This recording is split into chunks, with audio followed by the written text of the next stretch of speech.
Ms. Hannah and Ms. Hannah, good morning.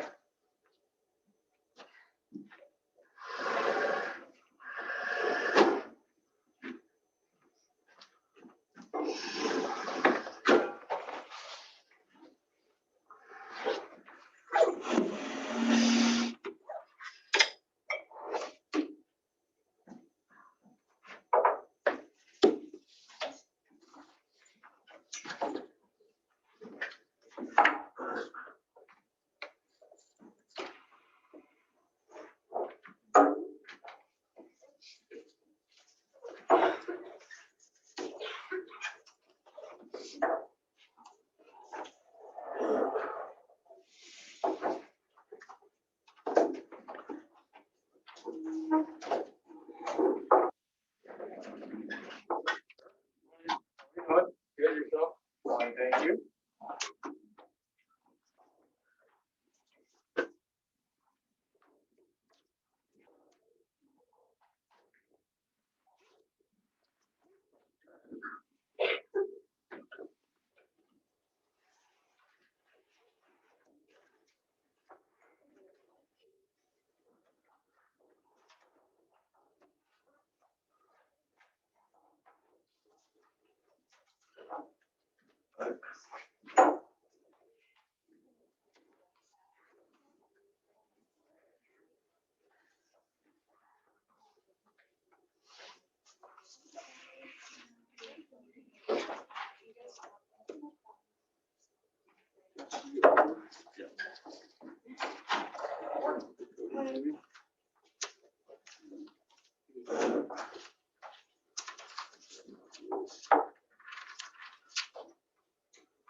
When I was a student at Dordt, there was a classroom right on the end of the classroom building, and now they really don't have.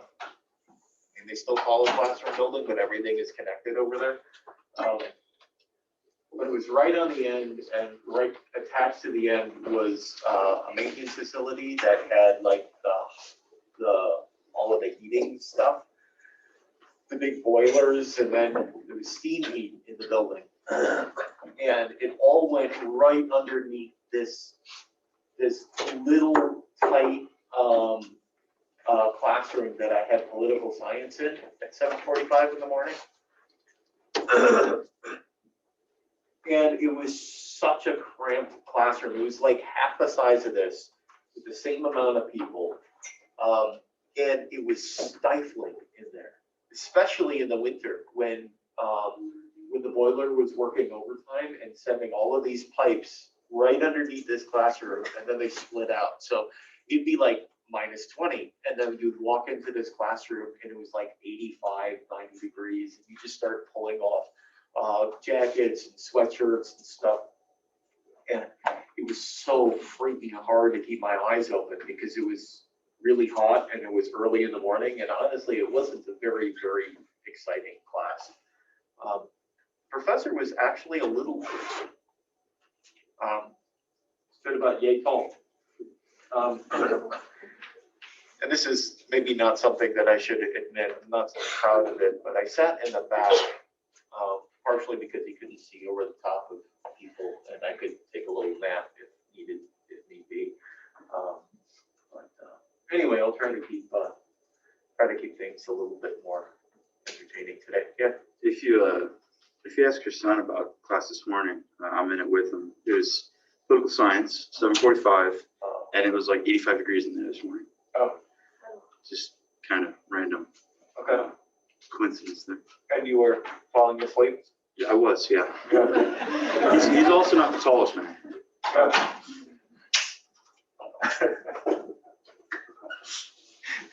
Were you sitting in the back at least?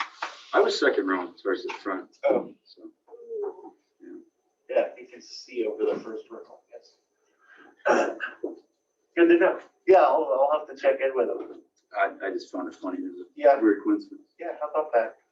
Which classroom do you have Holly? It's 119 downstairs by the vending machines.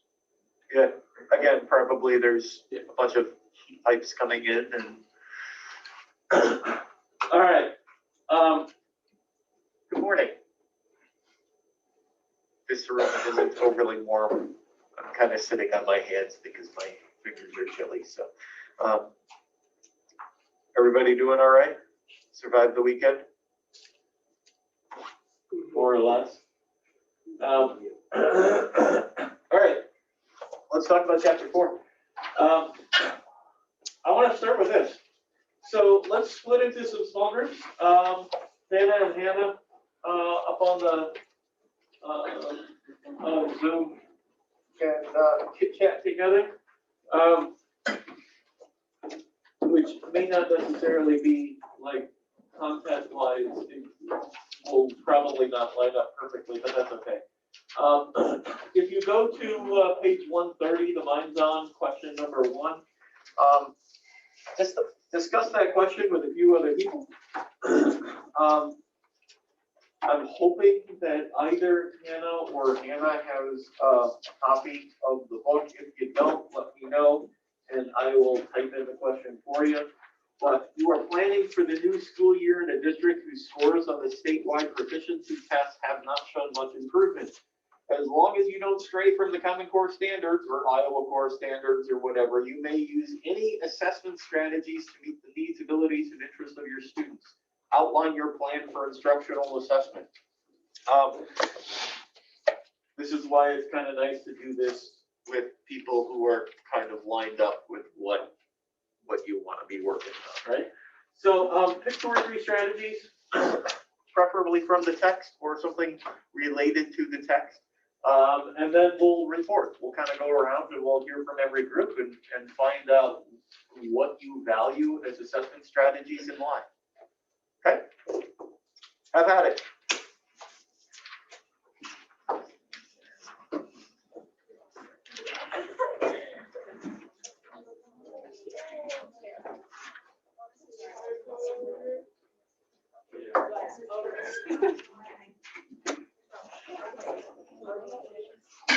Come over here.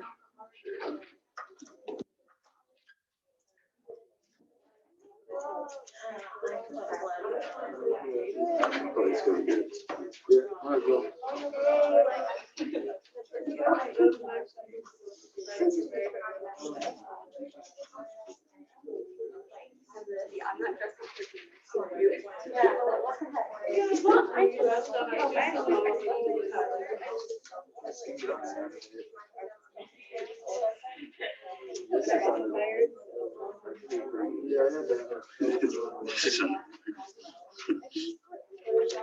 We need to find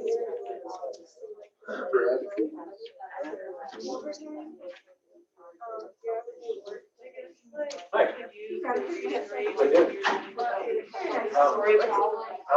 We're meeting in small groups to talk about question 130, Minds On question number 1.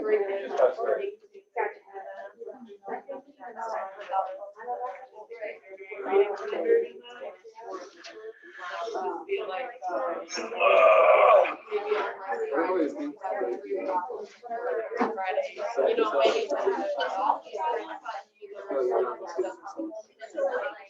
Oh, yeah.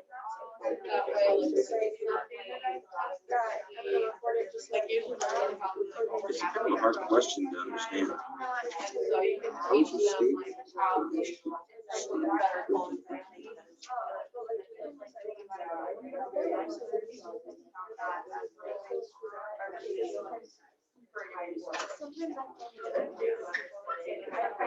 This one's pretty good. This page. 109. I think that might have closed pretty good.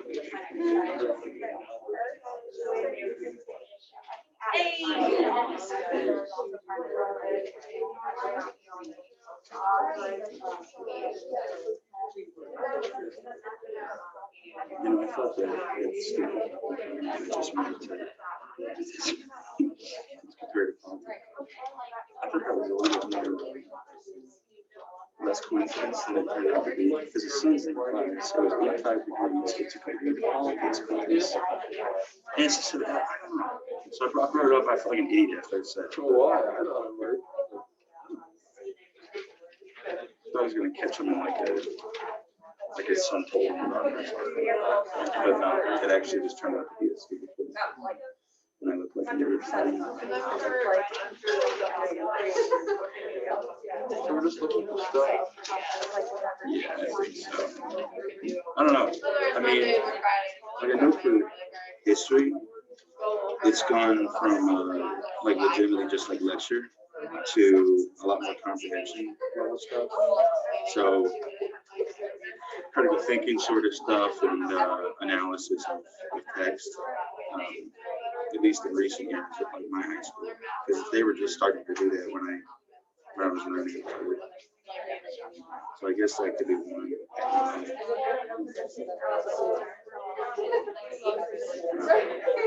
It's weird. It's like 3 different questions they asked me. How is your state taking actions with standards for freedom? Yeah, the language that they're gonna hear, like, you're giving them is gonna be different than like the textbook you're teaching out of, which is gonna be different How long than like you plan for standardized. instructional?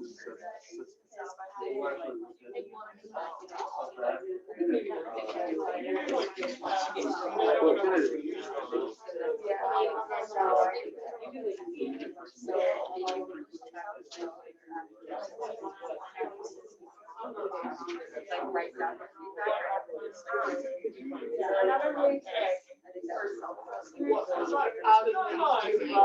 you know that.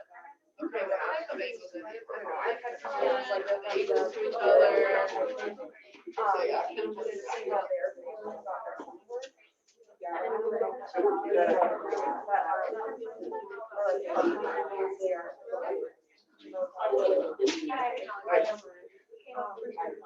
Yeah, what you got?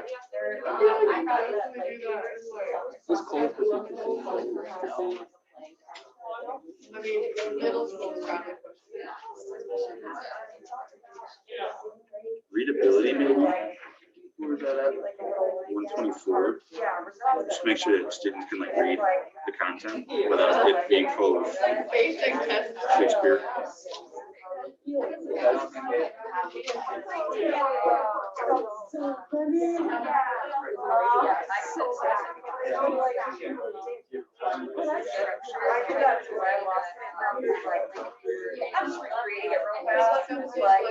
testing, like, like, if you have to report it, yeah, you're gonna write it your mom. It doesn't matter. You just do it all. Absolutely no work. At the end of the day, it honestly does not matter.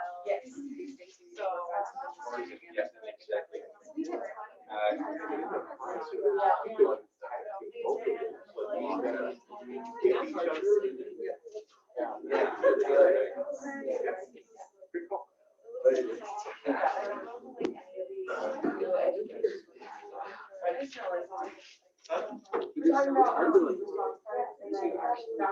Trying to use all of these strategies they give for like different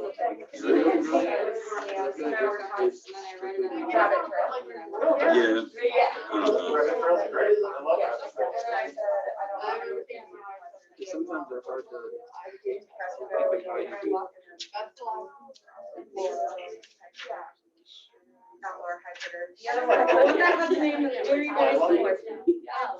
Oh, yeah, I guess. But she's not new. Never mind, I know people. I just like this.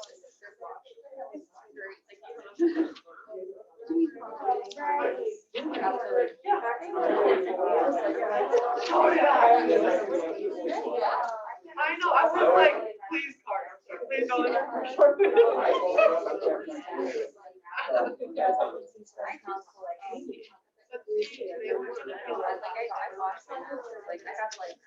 There's no way they would have canceled it. We're more likely to have a moral law.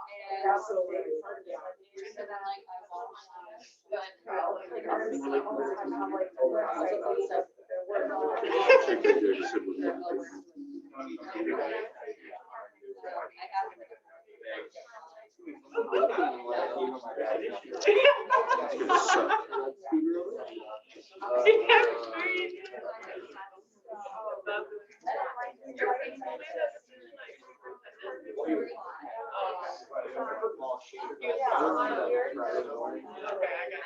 like,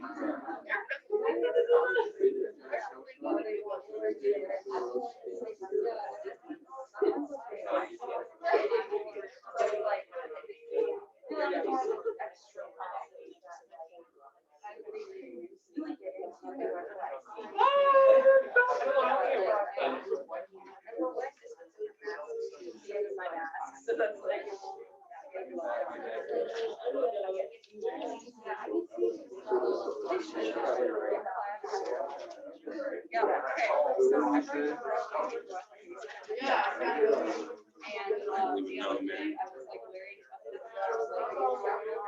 And I was like, you guys tried. Yeah. And she literally thought that I was like, she saw Martin from the side. She thought he was crossing that. So she just saw like a figure that was red hair in a ponytail and a hoodie on. She really thought that I was and she was like, oh, yeah, but then you were like, it was on the same day. 7:55 and 1 o'clock.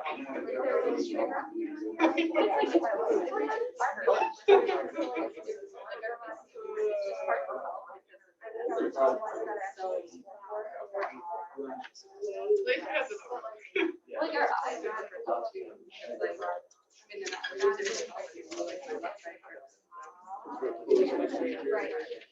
yeah, like integration of my car,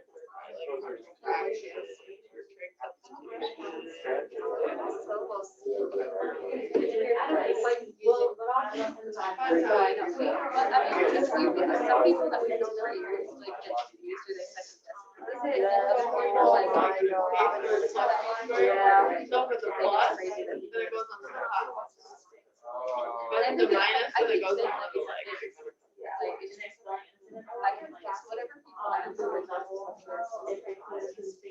Gentlemen, how we doing? Pretty good.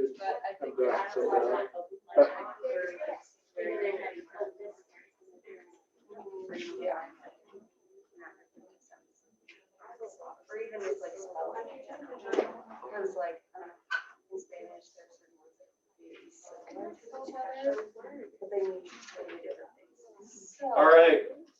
you know, I'm curious as to where you are. We'll go through some of these, some of the things that I think are super beneficial, some of the things that I think are limiting. But let's hear from you.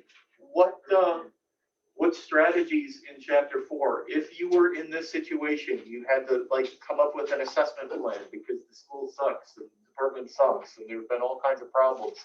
How are you going to move forward? How are you going to convince the administrative team that your plan is a good one? What'd you say? Anyone? I like the use of electronic portfolios for art, because students already are creating their portfolios as they're going on each project. But putting it online is something that if they continue to be an artist or if they want to showcase their work, they're gonna have to learn how to put it online in the first place. And whether that's like scanning it or taking a picture, like teaching them how to do that properly will be super beneficial, like especially if they go on to do shows and like have to put in gallery work and everything. Yeah. If they're at all interested in studying it in college and want a scholarship, they're gonna need a portfolio. Good. My elementary peeps in the back said portfolio too. How on earth are you going to use a portfolio with littles? They can't scan stuff in for. I think it'd be more of a teacher's role at that point. It depends like how long. A lot of times they just have like physical folders, they start collecting stuff in. And those folders often go home and come to school as a parent-teacher way of communication. But that's just like a thing that keeps track all year round on the system. Okay. Turns into like a binder. Yep. And then there's like sometimes on the front, I had teachers had a check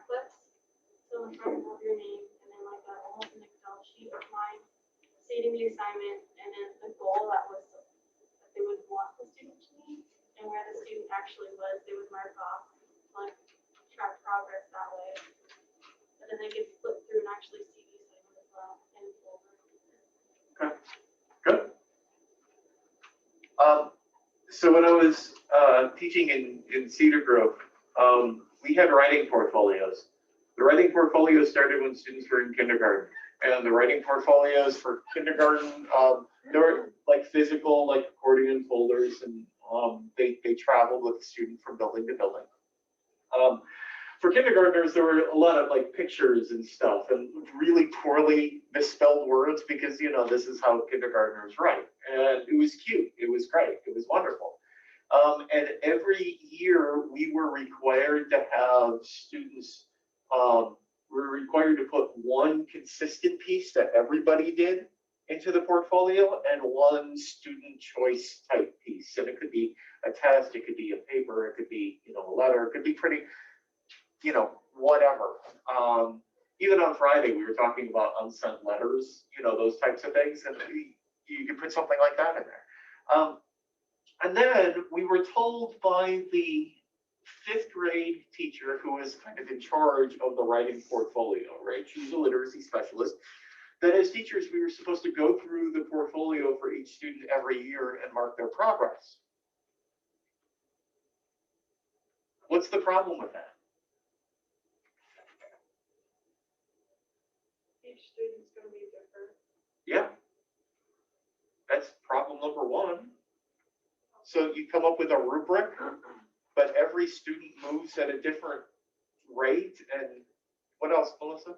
I mean, that's just one or two artifacts of where they're at. I said you can't base, you know, oh, your progress might based on this one piece of writing. That's just way too simplistic. Right. And there were English pieces, right? Well, there was nothing from history class or from art class or from music class or from math class that was put in there. So their ability to read and comprehend and you know, create was not holistic. It was really, really super narrow. What other problem? It requires a lot of time on the teacher because you don't know. Oh my gosh. Like, you have to read stuff from that year, but like, how many years previous did you have to read from? So we had a 5th grade teacher who said, this is what we're going to do. But the 5th grade teacher was reading 3rd and 4th grade things and the 5th grade thing. And she could bust through a bunch of those. And a 5th grade teacher is typically going to have how many students in her class? Maybe at the most 30. Okay. So she's going through 30 short, cute little things from 3rd grade, 30 short, little, cute little things from 4th grade, and then, you know, a couple of things that she's already graded because she's the 5th grade teacher. But the high school teachers, as when I was teaching juniors, I have to go back to freshmen and the sophomores, and we're talking now 6-page papers. And I regularly taught about 100, 110 students. I don't have time to do that. Could you imagine having to reread the stuff from, you know, a year or two ago just to kind of fill in this? So the portfolios we were finding, I would put stuff in the portfolio, but I would never do any of the other work. And so portfolios, by the time they were seniors, they knew they still had their portfolios, but there were never any conferences about, you know, what kind of growth they were making. We didn't share it with at parent-teacher conferences because parents stopped caring when their kids get to high school. I don't know if you ever noticed this. Maybe you had parents who actually went to parent-teacher conferences, but you know, out of 100, 110 students, I would maybe get 20 meetings with parents for parent-teacher conferences. So they basically just sat and collected dust in a corner. And then the seniors, it was great because like one of the last days of high school, we would give the portfolios back to students, and they had totally forgotten how cute and stupid they were when they were little. And they would go through, and I would give them a period to just kind of explore and discover. And that was great. But the practicality of the portfolio was limited, right? I could see the benefits because there's a specific end goal and the students are in charge of it and you are facilitating it. I could see the benefits in elementary because it's easier to handle. But given how limiting it is that it's typically just for English or just for one particular content area, and how impractical, it seems to be, at least it was for me. I don't know if math could utilize a portfolio, might not be quite as practical as maybe other areas. I don't know if science could utilize a portfolio. Anyway, it's just a couple of thoughts. I thought Samantha? for music, like you can have recordings of like concerts they've done or like solos they've performed, just so that they can look back and see like how far they've grown, especially if you have a student who's getting really discouraged. That could be a great way to help them see how far they've come, Absolutely. especially like, because if it stays the same, like I still want to teach like 3rd through high school orchestra, like those individual lessons. So I will see their growth, but they may not always recognize their growth. And that is a benefit that I think is immediately practical to portfolios, is you have this consistency that you can go back 2-3 years, and when a student does get frustrated, whether it's for writing or math or whatever, look how far you've come. Look at what you struggled with back then, and look where you are now, because for some students, it's really hard for them to see that, right? It's hard for us to sometimes see that. I don't know that I like the idea of portfolios for more than just the year though. Just because what about like those students that transfer in? Yeah. So like you gave these seniors the K through 12 portfolios and they could look through it. What about the students who weren't there K through 12? I personally went to 2 different high schools and was homeschooled. So that's 3 different schools and none of those portfolios would have been consistent. So yeah. So when I handed those back, you would have been bored to tears. I mean, I would have been like, oh, this sucks. Like, Yeah, I got nothing. yeah. That's a good point too. Okay. Good. What else we got? Other things that you talked about in your little small groups. Yeah, and Hannah, you guys can, you two can pipe in whatever you want as well. We kind of talked about for math, oftentimes the standardized testing, it's not testing your content, it's how well, you're testing how well a student can take a test. So as teachers, like it's important to teach them how to take a test. So like for math, we were talking about using like reading rates and reading ability to test like comprehension. Because oftentimes with like math, story problems, over half the information in story problems students don't even need. So they're going to be spending time freaking out trying to get through those problems when there's usually just like a quicker way to find it. So like actually teaching your students how to take those tests is going to improve their test scores immensely. Yeah. I've mentioned this in other classes. I don't know if I've mentioned this in this class, but the only reason that I got into college to begin with, because my ACT scores were my math scores. My English scores were so low because I read really, really slowly. But once I read something, I don't forget it. But I was never taught how to take the reading section of the test. So my ACT scores for reading were like 12. Like they were really super low, right? And I have a PhD in language and literacy. I was a high school English teacher for 16 years. I don't think my low scores on the ACT for reading were indicative of what I'm capable of doing. I know I'm not the only one who has a story like that. So teaching your students how to take those tests to make sure that what is being represented in the test is their knowledge and not their ability to read the question, or their inability to read the question. That you're truly testing their understanding, right? Because sometimes how we test can get in the way of students telling us what they know. And that's a problem. It's impossible to ask standardized tests for flexibility, but I think it's important for us to meet the students' needs by teaching them how to handle those and to provide our own students with some flexibility in how they take non-standardized tests in our classroom to make sure that we're testing what they know and not necessarily their ability to jump through the hoops that we set up for them, right? Melissa, do you have something as well? Especially for elementary, but kind of all over the board, we talked about the learning participation inventory. And a lot of our classes were told to praise the effort, not the knowledge, and I feel like our assessments should show that too. Not that we shouldn't assess knowledge despite it being not so important too, don't get me wrong. But just assessing the effort being put forth, would show our students that effort means more to us than just the praise, and that's actually something we're expecting and looking for. Good. If we could, for a second, go back to our conversations about motivation. If students feel like their teachers appreciate the work that they're putting in, they're going to put in work. If students only think that their teachers appreciate the 100%, then the student who doesn't have to work at something to get a 99, 100% is never going to learn how to work. And the student who works their tail off and gets a 70% is going to just stop working, right?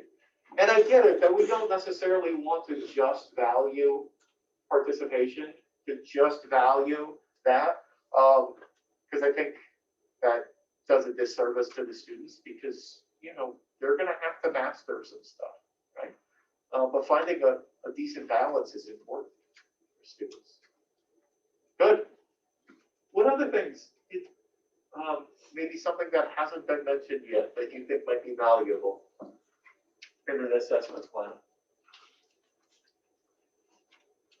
My English peeps, gentlemen's, people online, Hannah and Hannah. You just had, you talked about like readability and close procedure. Okay. It's kind of like the same thing I ever said, but it's more like measuring like, wow, readability said, like it's described as a rubber ruler. Like the yields are estimates of like text difficulty, not the absolute levels. Yep. So I thought that would just be, I don't know, easier to tell like if they're struggling to read or if the text is just a hard read and they're having like difficulty understanding. And that might come back to the genre conversation that we had a month ago. Yeah, and then with close procedure, it just determines how well a student can read a particular text as like a result of their interaction. Yep. So it's kind of, you'll be able to tell like how well they just paid attention in class. And then just if they struggle to read it, then you know, okay, maybe these guys aren't picking up on it in class. But if they do well on it, then you know that either you're teaching well or they're understanding the concept. Or both, Yeah. ideally. And I think that comes back to our math group and what they were talking about, you know, teaching students how to read stuff to make sure that things aren't getting in the way. Good. Any other strategies from the book that we? Okay, then I'm going to go through a couple of things that that I think deserve a little bit of clarification. So, Lucas, you can stay on the floor if you want, but if you're getting uncomfortable, you can.